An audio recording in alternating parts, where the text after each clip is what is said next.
বর্ষার দিনে আর শীতকালে খিচুড়িটা একেবারেই জমে যায়, বাট ইদানিং মনে হচ্ছে যে শীতকাল আবারও ফিরে এসেছে, মানে একটু ঠান্ডা ঠান্ডা লাগতেছে। আর এই রোজার দিনে যেহেতু আমরা সাহারি আর ইফতারি পাই, তাই ভাবলাম যে এবারের ইফতারিটা খিচুড়ি দিয়েই সেরে ফেলি। খিচুড়ির সাথে রয়েছিল মাছের ডিম ভুনা, তারপর ছিল ইলিশ মাছ ভাজি, এরপর একটা জালি কাবাব ছিল, একটা ডিম চপ ছিল, আর ছিল গরুর মাংস যেটা কিনা আলু দিয়ে রান্না করা হয়েছে। আজকের ইফতার আমি এগুলা দিয়েই সেরে ফেলছি, কোনো প্রকার ভাজা পোড়া করি নাই। তো যখন আজান দিয়ে দিল এরপর আমি একটা শরবত খেলাম, আর এটা ছিল ট্যাঙের শরবত। খিচুড়ি বলেন পোলাও বলেন আমি সব সময় একটু নরম করেই রান্না করি, আর খিচুড়ি নরম করে রান্নাটা আমার খুব বেশি পছন্দ। ঝরঝরে খিচুড়ি আমার তেমন বেশি পছন্দ না। ফার্স্টে আমি মাছের ডিম দিয়ে খেয়ে নিয়েছি। ছিল এই ডিম চপ, এই ডিম চপটা যে কি মজা ছিল। আমি যতই হেলদি ফুড রান্না করার চেষ্টা করি না কেন, বাহির থেকে ভাজা পোড়া আমার বাসায় আনতেই হবে, জানি না কেন এরকম নিয়ম। তো এই ডিম চপ আর জালি কাবাবটা বাহির থেকেই নিয়ে এসেছিল, বাট এটার টেস্টটা এত বেশি মজা ছিল।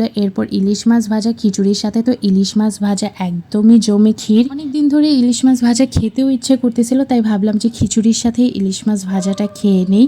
আর ইলিশ মাছটা এত বেশি মজা ছিল। এরপর ছিল গরুর মাংস যেটা কিনা আলু দিয়ে ভুনা করা হয়েছে। আমার তো সবসময় নরম নরম খিচুড়ি খুবই পছন্দ, বাট পাতলা খিচুড়ি আমার তেমন একটি বেশি পছন্দ না। আমি খিচুড়ি আগে বেশি খেতাম না, বাট কি হয়েছে রোজা আসার পর আমার খিচুড়িটা এত বেশি ভালো লাগতেছে। আর খিচুড়ির সাথে যদি গরুর মাংস হয় তাহলে তো কোনো কথাই নাই। তো এখানে আমি শুকনা মরিচ একেবারে মাখিয়ে খাচ্ছি। তো আলহামদুলিল্লাহ আজকের ইফতার আমার এগুলাই ছিল। যাই হোক, যারা যারা আমাকে টিকটকে ফলো করেন বা টিকটকে অনেক বেশি সাপোর্ট করেন তারা অবশ্যই আমার পেজটাকে ফলো করে দিয়ে আসবেন। তো bye bye, thanks for watching.